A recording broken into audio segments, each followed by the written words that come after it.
Hi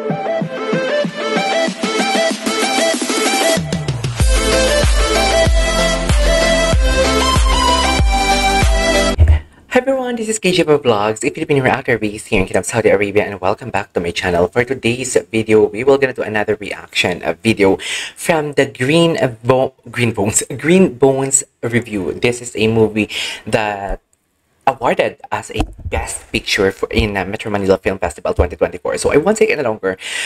Since hindi naman siya dito showing sa Philippines and wala akong Philippines, sorry, sa Saudi, and wala akong idea kung what is this movie all about. Yung trailer na panood ko, ang ganda ng trailer. Pero yung, wala akong idea kung ano talaga ang movie na to. Kung anong daloy or storyline ng movie na to. Pero sa trailer, napanood ko na din naman. And I'm really excited na mapanood ang reviews ng mga tao. So, titingnan natin if deserve ba talaga maging Best Picture.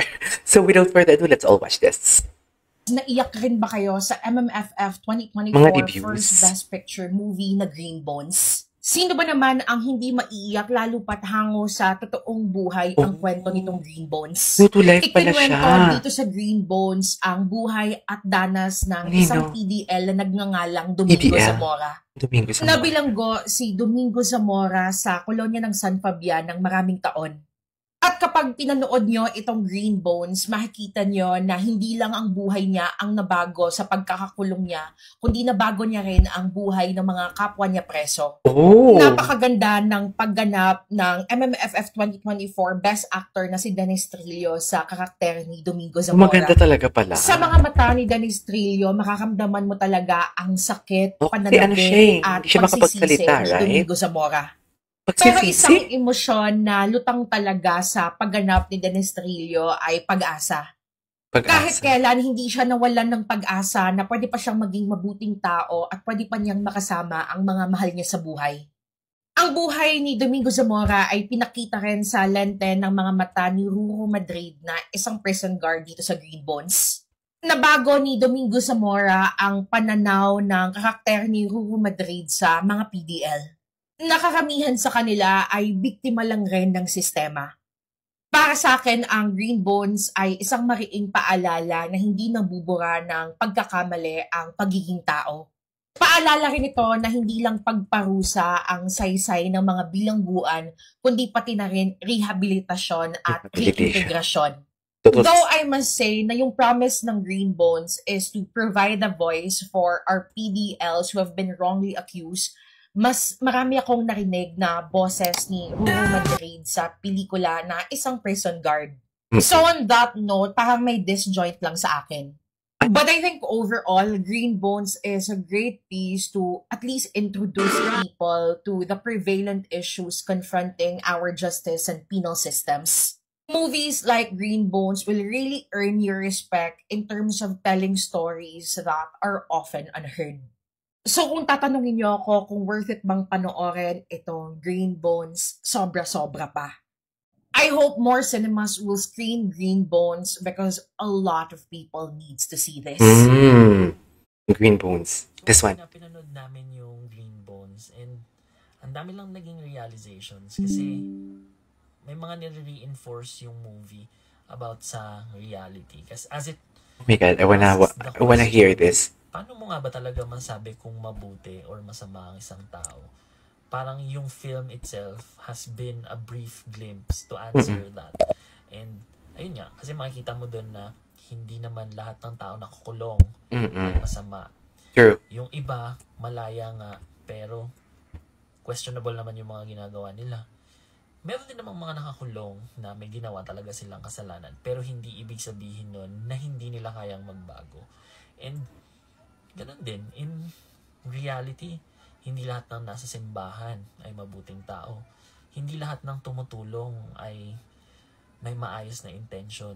Hindi rin lahat ng nasa power ay tapat. Hindi lahat ng nagsisilbi sa authority, sa batas ay tapat. So, it gives us this perspective na hindi tayo dapat maging conclusive sa kung sino yung isang tao dahil lang sa isang parte or isang perspective ng nakikita natin sa kanila. Dahil nga, journey yun eh. Yung lahat ng mga nangyayari sa kanya continues to develop that person, no? And kung sa ngayon may nagawa siyang mali, does not necessarily mean na in the long run gagawin niya ulit yun. And hindi rin naman porket mabuti ang isang tao ngayon ay magiging constant na yun. May mga nagiging seasons, may mga nagiging changes, and hindi natin makukonclude ang isang bagay hanggat hindi pa siya tapos. Like yung finality nun, yung period. So, mas na-encourage ka lang to think deeper and to see people in their perspective, to be more empathetic, no, not to look only on your perspective but put yourself in the shoes of others, kasi nga may mga bagay tayong hindi alam, and okay lang yun, and okay mabuhay sa paradox na hindi natin alam ang lahat, or may mga bagay na contrasting but they go together, they coexist. Ayun yung naging impact sa akin ng movie, kasi feeling ko yun yung nagiging journey ko ngayon, not to put people oh my God, feeling ko impactful talaga to, or in a box na ganito lang sila dahil lang ayun yung gusto kong paniwalaan. So yun, life is more in depth, hindi lang siya black and white. Yun din talaga yun na re-reinforce sa akin everyday. So yun lang, gusto ko lang siyang i-share. Punta ko lang dito, yun lang. Hello, stars, and hello, fellow movie lovers. This is your Diva Star. I've just literally got out of the cinema after watching my first movie for this year's Metro Manila Film Fest 2024 Marathon, and I'm so glad that I've personally handpicked Green Bones. Brought to us by GMA Pictures, GMA Public Affairs, and Brightburn Entertainment, and it stars two great actors, Dennis Trillo, Ruru Madrid, and directed by the great Zig Dulay, who's responsible for bringing us the masterpiece Firefly during the 49th edition of Metro Manila Film Fest. The story Green Bones is about the character of Dennis Trillo, Domingo Zamora. He was actually accused of murdering his very own sister. And the character naman dito ni Ruru Madrid, na yan pala yung story. Isang prison guard. Cute siya ng kapatid yung pinatay niya. Makikita yung correlation nila, or ano ba yung connection nilang dalawa. May connection ang Ruru and Dennis. Baka anak siya. To have his own freedom after how many years. Kasi nga, ang goal niya dito ay makasama at makapiling niya ulit yung kanyang pamangkin, yung anak ng kanyang namatay or pinatay. So baka si Ruru yun? Kapatid. Inaccuse nga siya. Kanyang sister, played by the sublime Iza Calzado. Ang ganda ng story nito because doon muna tayo sa technicals. I love the vibe of the film. I love the production design. I love the location. My God. Love the cinematography. I love ang bongga how nito. the build-up happened. I love the build-up during, that's the whole story. Yung build-up nito ang ganda. Yung story, yung script, perfection. Ricky Liba naman and Ange Atienza, di ba? You can never go wrong with these two great writers. Exactly. And my greatest takeaway here is that, you know what? Ako ay naniniwala na walang masamang tao, but there are only bad or wrong actions, wrong decisions, wrong choices in life. And I believe in second, third, fourth chances, diba? As long as, we can always change. No chance? So basically, siya talaga yung pumatay? Hindi ba talaga ang pumatay doon sa sister niya? Yan din yung tanong ko. Siya pinag-iinitan or bakit talagang binabantayan siya na mabuti ni Xavier Gonzaga, di ba? Meron kurot sa puso itong movie na ito, di ba? Naging trademark na pag nagsanib ang GMA Pictures and GMA Public Affairs sa isang project. The only sad thing about here is that bakit kailangan every MMFF lang tayo makakita ng ganitong klaseng movies, di ba? I hope that true. I couldn't agree more. Months. I couldn't agree more. Magkaroon ng mga ganitong Diyos, kahit hindi naman ako makakapanood kasi hindi naman siya showing dito. Kainis. Bago lang si Ruru Madrid, but I just love his, portrayal of his character. It's very consistent, I would have to say. And Dennis Trillo is up for Best Actor, definitely. Ang galing, di ba? Dennis Trillo pa, di ba? So, ako, I would highly recommend this. And alamin natin ano yung connection nilang dalawa. And highly recommended. Di ba, pag crinimate yung isang tao, pag may nakita daw green bone, ibig sabihin, that person Magaling. led Si very good life. si ano That ata, person si was Jacqueline a Jose good merong green bone. being. And meron kaya tayong makitang green bones. Si Jacqueline Green Jose. bones ang makikita natin dito. Kay Ay, oo Ruru, nga. Kay Kay Dennis. Castillo. And then makikita mo dito yung social relevance din ng movie, 'di ba? Natalamak pa din na meron pa ring mga sindikato, meron pa ring mga Oh. nangyayari within. So parang may action and everything. And it's really happening in real life, 'di ba? At maganda na naipakita yan here. Hindi lantaran kasi hindi yan ang main or focal point ng movie, but you know, it has a grave effect sa nangyari sa justice para kay Dennis Trillo, sa character niya dito na si Dom Zamora.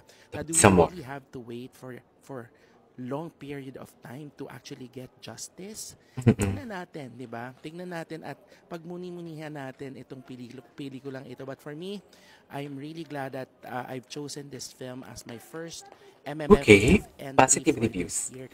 Positive review siya. Lesson I've learned after watching the masterpiece before: everyone has deep stories untold. We shouldn't base our actions on our most of the time. Forgiveness is the key. Time is the ultimate truth teller. Kindness will always be with us. Ay, parang ang ganda naman ito. Magbaon ng tissue. Maraming tissue. Oh! Magbaon daw. Nananayaw pala. Oh my God. Oh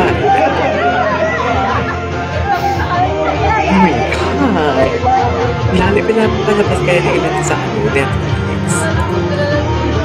Ay, papalabas sila sa Netflix, no?